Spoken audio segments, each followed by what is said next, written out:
Dengue एक viral infection है जिसको हम लोग ब्रेकबोन फीवर या सैडल बैक फीवर या बाईफेजिक फीवर कहते हैं। ये इन्फेक्टेड मॉस्किटो के बाइट करने से फैलती है। मेन वेक्टर है इसका एडीज एजिप्टी।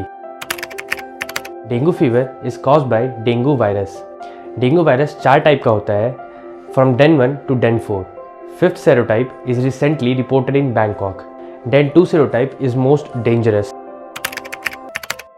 डेंगू फीवर को हम लोग 3 फेज से समझ सकते हैं।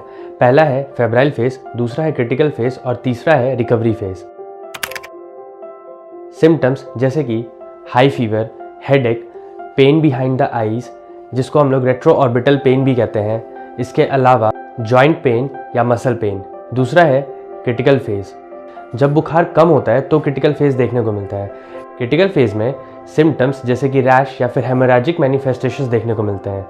तीसरा है रिकवरी फेज। वैसे तो पेशेंट्स डेंगू से 2 से 7 दिन में रिकवर हो जाते हैं, पर कुछ केसेस में फीवर सीवियर फॉर्म में चला जाता है। ऐसे पेशेंट्स जिनमें पहले भी डेंगू इन्फेक्शन हो चुका है और अगर उनमें दोबारा इन्फेक्शन होता है तो वो सीवियर फॉर्म में चला जाता है। सीवियर फॉर्म को हम लोग 2 कैटेगरी में समझ सकते हैं।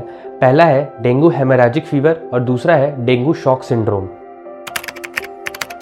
डेंगू हेमोरेजिक फीवर में डेंगू फीवर के क्लिनिकल फीचर्स तो देखने को मिलते ही हैं। इसके अलावा positive tourniquet test, mucosa, GIT या फिर इंजेक्शन साइट से ब्लीडिंग देखने को मिलता है।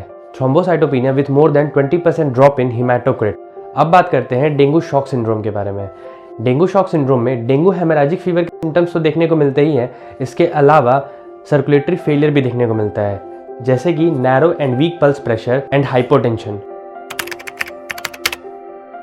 डेंगू फीवर का कोई स्पेसिफिक ट्रीटमेंट नहीं होता। ट्रीटमेंट सिम्टम्स के बेसिस पे किया जाता है, जैसे कि बुखार आने पे पैरासीटामोल लेना। एस्पिरिन या कोई भी NSAIDs जैसे कि आइबुप्रोफेन अवॉइड किया जाता है। पेशेंट को कम्प्लीटली हाइड्रेटेड रहना चाहिए। Dengue shock is treated with whole blood transfusion. ये मॉस्किटो जमे हुए पानी में ईजिली मल्टीप्लाई करती है, इसीलिए अपने आसपास पानी ना जमा होने दें। मॉस्किटो रेपेलेंट्स का यूज़ करें, मॉस्किटो नेट्स का यूज़ करें और अपने आप को सेफ रखें।